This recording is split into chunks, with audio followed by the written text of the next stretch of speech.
And this covers the physical, cognitive, and socio-emotional development in early adulthood, which would range from about age 18 or 20 through about age 40 or possibly 45.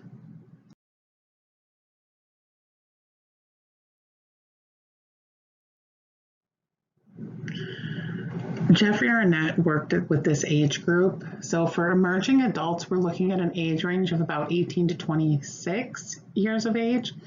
And so looking at things like identity exploration, instability, self-focused, feeling in between, age of possibilities, these are all things that people at this stage of life go through.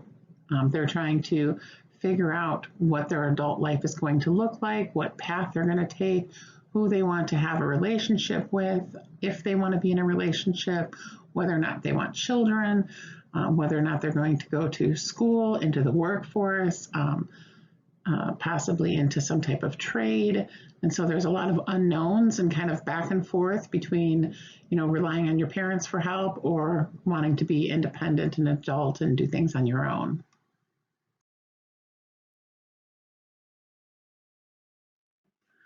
Much like the transition we made from middle school into high school, we see some of the same things when we go from high school to college. As a senior in high school, you're at the top of your, quote unquote game.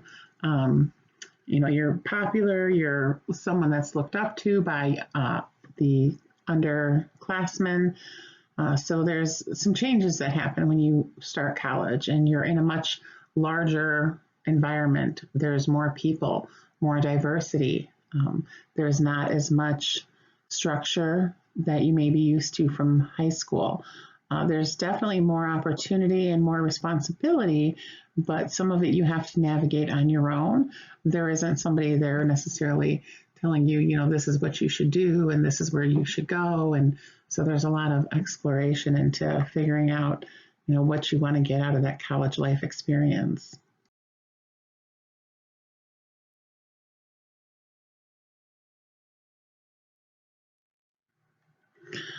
The different athletes will peak at different times during this emerging adulthood or early adulthood. So you can see some of it listed here. Our sensory system will start to change. Our hearing declines around age 25. Nothing noticeable, but there is some hearing loss that usually begins around that age. But if you think about how much you've abused your ears over the years, how loud is your music? How many concerts have you been to? That's going to help in the decline of your hearing as well. Sometimes eye changes, your vision. At some point, your vision will kind of plateau, usually by like mid to late 20s.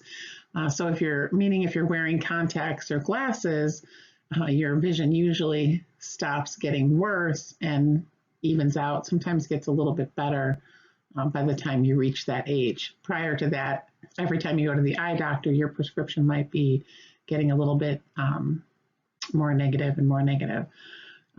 So we see some changes like that. And then by the end of early adulthood, around age 40, is when we often see the need for bifocals or reading glasses, as our eyes are continuing to change at that point as well. So as people start to experiment with alcohol in their late teens, early 20s, we often see a couple problems associated with it. If they start in their mid-teens, 14, 15, we tend to see more alcoholism or alcoholics later in life as a result of starting so young. The other problem with this 21 age range in the colleges is the binge drinking. So you might not drink all week, but then if you go to a party on Friday or Saturday and you're drinking, 4 or 5, 6 drinks, that's considered binge drinking. And so we tend to see more car accidents associated with this type of drinking, unprotected sex, the spread of STIs, possible chance of pregnancy. So we see other problems that are more associated with binge drinking at this emerging adulthood age. So you can see this peaks in like junior and senior year of college when this binge drinking really hits. Check out this YouTube video though. This also talks about another age group that binge drinking is very common with, as well as some other information on binge drinking and some myths.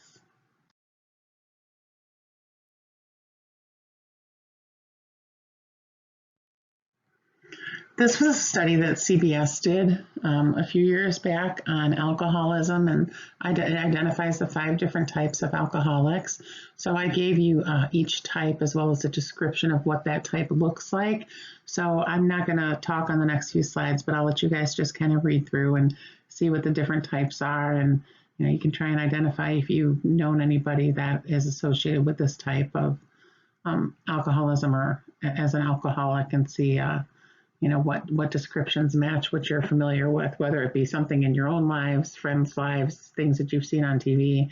Try and, think about what that has looked like with whatever experience you have with this.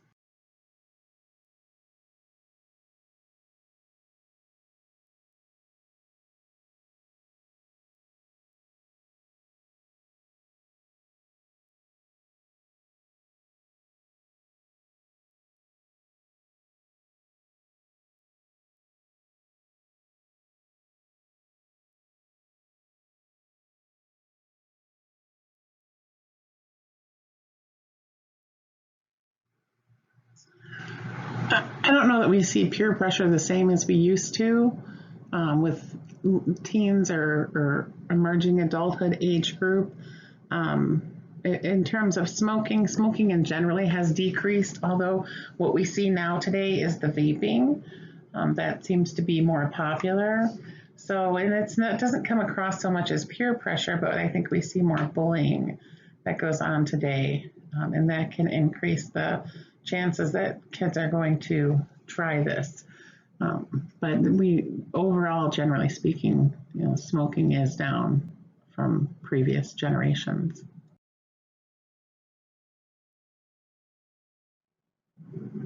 So you can see this Sex in America survey was done back in 1994. So think about what you know about sex and whether or not you think this is still accurate or not.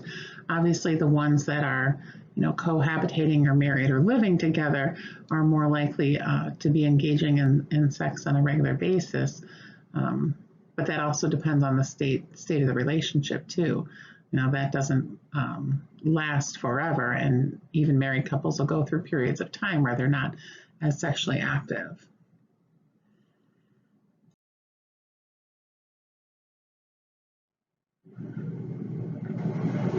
I thought this was interesting to see what was first, second, and third place in terms of sex. I don't know that I would agree that this is still the same today in terms of what's the favorite or what's the most popular, most common. Other classes, when we've talked about this in class, kind of laugh at the whole second place is watching a partner undress.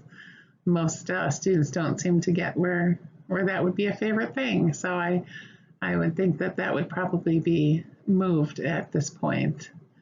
And then we've been more open about sex too. When that book, oh gosh, what is it? The 50 Shades book came out, that kind of opened a lot of dialogue and got couples more involved. So we've definitely changed in the last 25 years or so as to how we look and think about sex.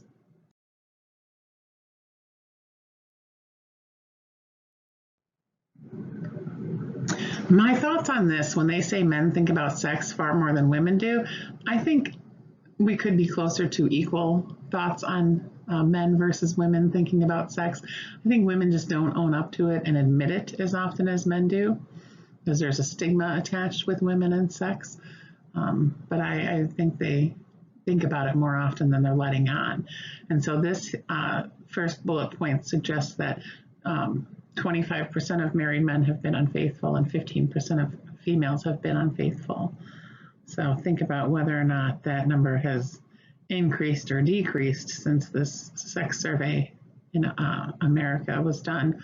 But keep in mind, our divorce rates are actually on the decline. So keep that in mind when you think about how these numbers have gone up or down in recent years. I'm guessing some of you are reading this slide thinking 21 people, that's a lot of partners to have. And 21 is a big number, but you also have to think about the age of the person that's, that they may be referring to in this survey. Somebody that's, 50 years old and has never been married and has only dated, 21 might not seem, that high of a number to some. Depends on how many relationships they've had over the years and, how much experimenting and just kind of fun they were having in their younger years. Other people, have only been with one or two, three people in their whole lives. So this is something you really want to know about your partner. It's never a good idea to really get into this kind of conversation. It doesn't serve a purpose to know who that person has been with and what experience they have. You don't really gain anything by knowing this, and it tends to, when it comes up in relationships, it tends to just bring stress and arguments, and nothing positive comes out of it. So that's usually a question you want to stay away from. To be a heterosexual man or woman means having a personally significant and meaningful romantic and/or sexual attraction, primarily to adults of the opposite sex. If you're a homosexual man or woman, this means you have a personally significant and meaningful romantic and/or sexual attraction, primarily to adults of the same sex. To be an openly gay man or woman implies a personal social integration with one's homosexuality, including being out by fully accepting one's homosexuality and sharing it with friends, family, and others. And as we saw in adolescence, this typically, when we get to the early adulthood or emerging adulthood stage, has already happened. To be a bisexual man or woman means having a personally significant and meaningful romantic and/or sexual attraction to both adult males and females. Those who self-identify as bisexual need not to be equally attracted to both sexes. To be gender dysphoric means experiencing a long-standing level of discontent with one's birth sex and/or the gender roles associated with that sex. And so there's varying degrees of gender dysphoria that we see in individuals. And this often leads to our trans population and trying to possibly get surgery to become the other sex. These are the most recent statistics that the CDC put out for STIs. So we refer to it as sexually transmitted infections rather than sexually transmitted diseases. So you can see the amount that we're seeing every year has increased slightly. We were at 19 million, now we're at 20 million. This 15 to 24 age group is still contributing to at least half of these numbers. The other age group that we see a rise in is with the elderly population in the nursing homes. So we have quite a bit of STIs that are spreading through nursing homes in recent years. So, and a lot of this, can cause fertility issues for women and as well as for men at times too. There are some images of STIs on the following slides, so just to give you a heads up, there's some pictures. STIs not only happen in the sex organs, such as the vagina or penis, but can also happen in the mouth due to oral sex.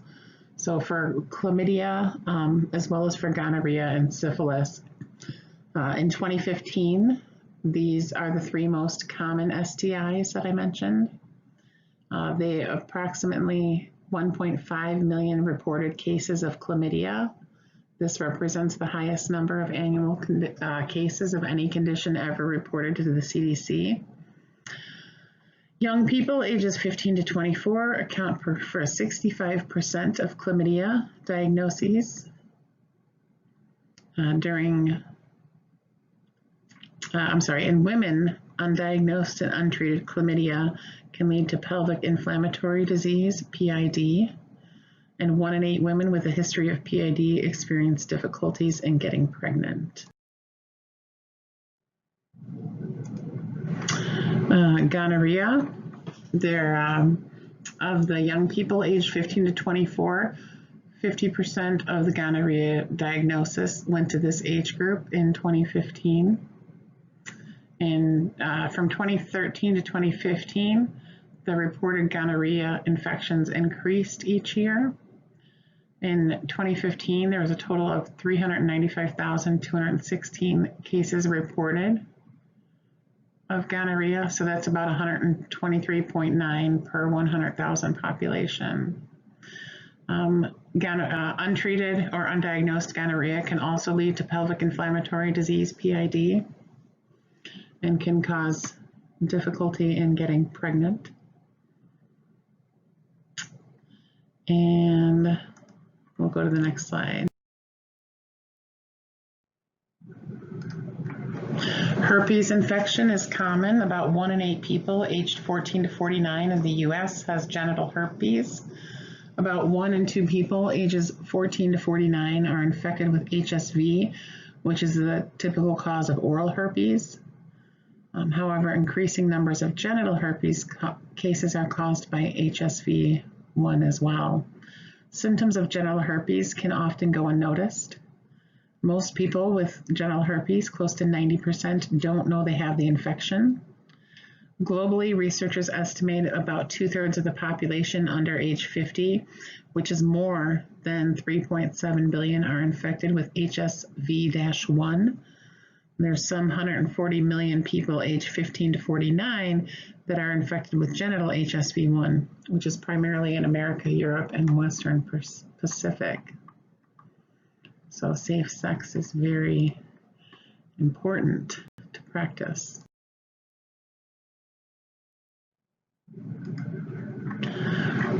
So similar to chlamydia and gonorrhea, we see some increased in numbers of syphilis as well. During 2014 to 2015, the rates of syphilis in both men and women increased in every region of the country.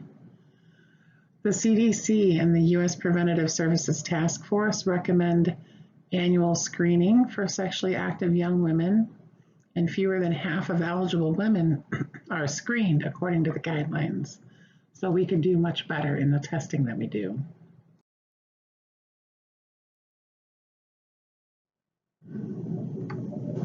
So on the next slide, I'm going to read through a bunch of current statistics for you to hear where we're at with different age groups, men versus women, and so forth.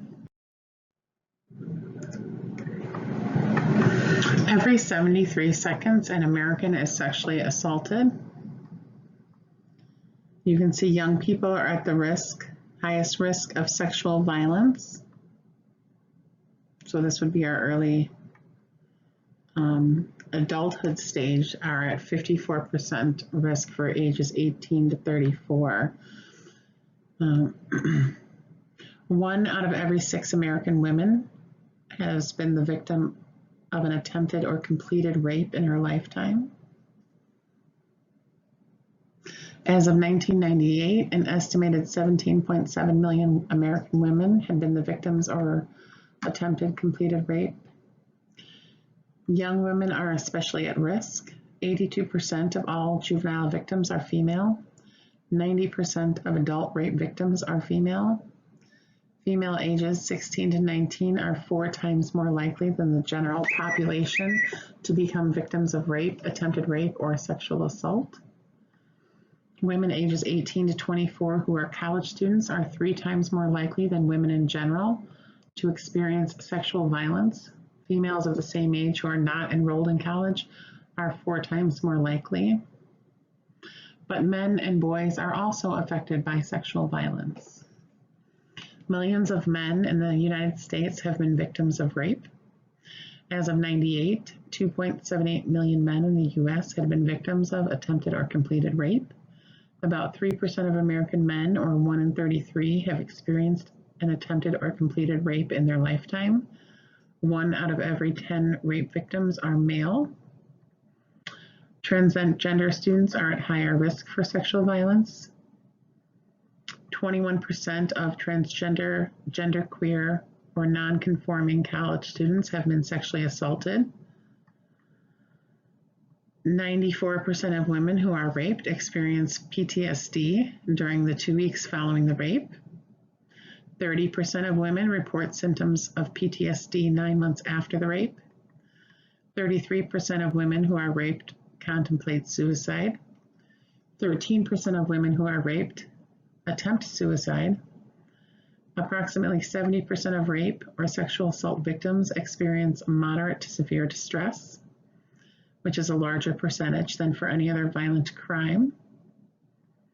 Those who have been sexually assaulted are more likely to use drugs, 3.4 times more likely to use marijuana, 6 times more likely to use cocaine, 10 times more likely to use other major drugs.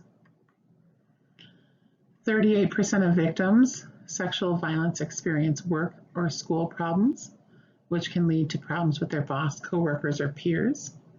37% experience family or friend problems, including getting into arguments more frequently, not feeling like they can trust their family or friends, not feeling as close to them as before the crime.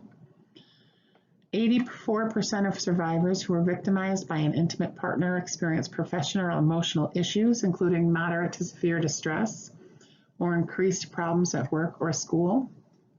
79% of survivors who were victimized by a family member, close friend, or acquaintance experienced professional or emotional issues. Studies suggest that the chance of getting pregnant from one-time unprotected intercourse is between 3.1 and 5%.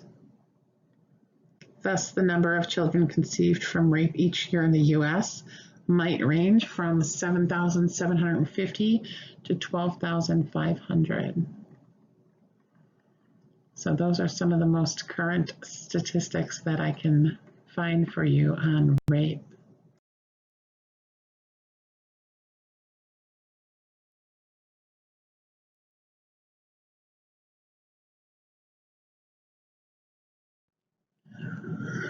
This early adulthood would still be part of Piaget's formal operational stage, or he also started to work on post-formal thought for early adulthoods. And then we have William Perry as well, looking at the polarities and trying to figure out right versus wrong, and what's good and what's not, and which path we should take. And so there's a lot of reflective thinking that Perry suggests that we go into as we hit this emerging or early adulthood stage. But Piaget's formal operational, much like in adolescence, is just another stage that the brain starts to think more abstractedly. It starts to form or structure problem-solving abilities, formulating hypotheses, systematically testing them to arrive at an answer. So it's just a higher level of thinking that emerges as we move from adolescence into early adulthood.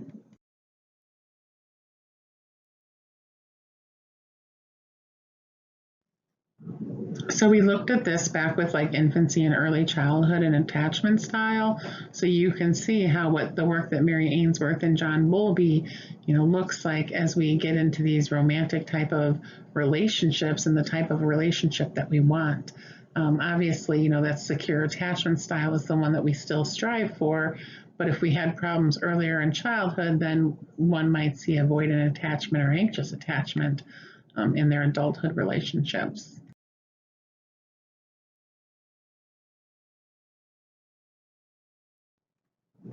Erik Erikson talks about intimacy versus isolation during this part of life.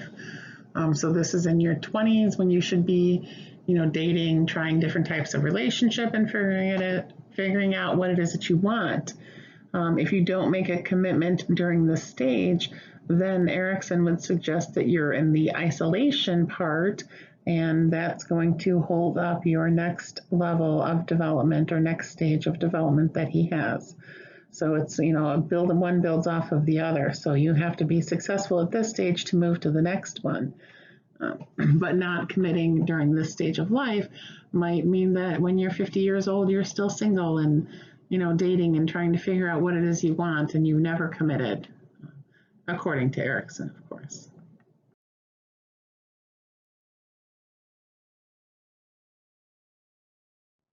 So this image represents Sternberg, which you saw on the previous slide. So there's different ways to look at love and the types of relationship that people have. Ultimately, what we strive for, according to Sternberg, is this consummate love, which includes intimacy, passion, and commitment. But we know that these different stages they change throughout relationships. You might have that romantic type love with the intimacy and passion when the relationship begins and everything is still new. Other people are in relationships that they experience empty love, where there's a commitment, but there's nothing else, going on. Fatuous love, you have the passions and you have the commitment, but maybe you're lacking in the intimacy. But ultimately, what we strive for in relationships would be this consummate love. So you can see the average age of marriage has increased over the years. We're not marrying as young. I do believe we're still around 27 or 28 for the average age that people are getting married. So most are, finishing college and starting their careers before they're making that commitment to marry their significant other.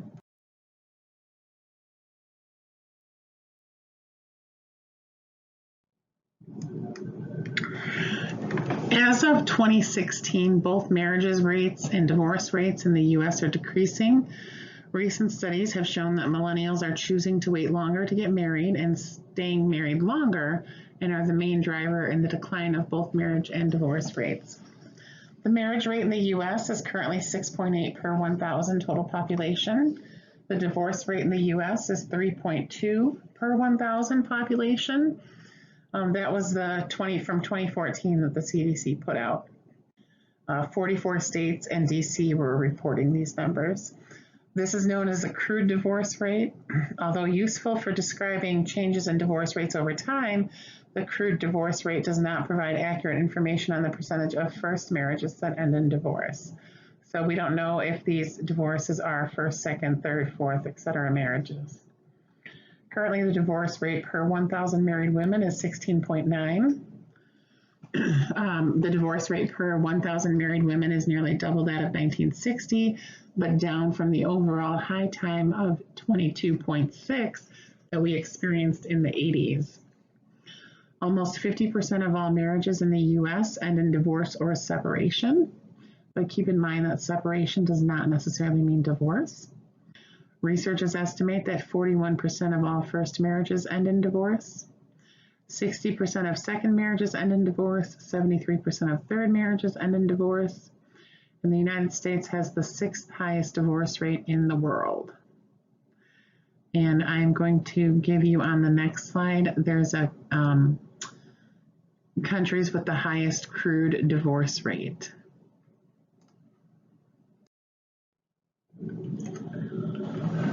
Every 13 seconds, there's a divorce in America. More than 550 divorces occur during your typical romantic comedy movie of 2 hours long. There are 19,353,568 divorces over the course of an average first marriage that ends in divorce. So this is a span of 8 years.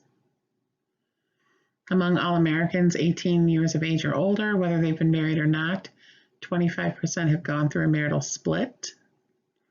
15% of adult women in the U.S. are divorced or separated, compared with less than 1% in 1920. The average first marriage that ends in divorce lasts about 8 years.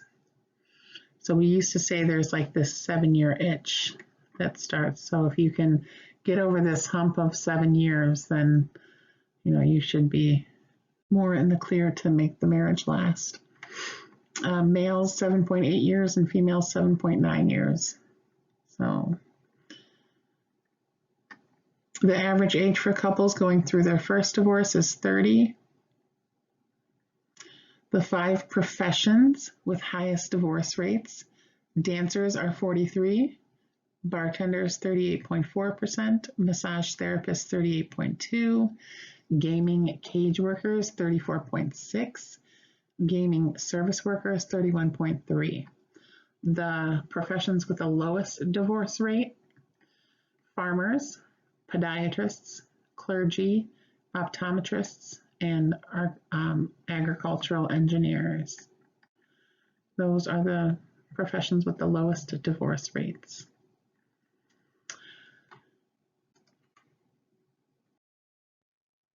So I'm going to leave you with these 7 tips to making marriage work and a video by Dr. John Gottman that helps to encourage making marriage work by outlining tools and techniques that have helped thousands of couples from around the world build a happy and successful marriage together.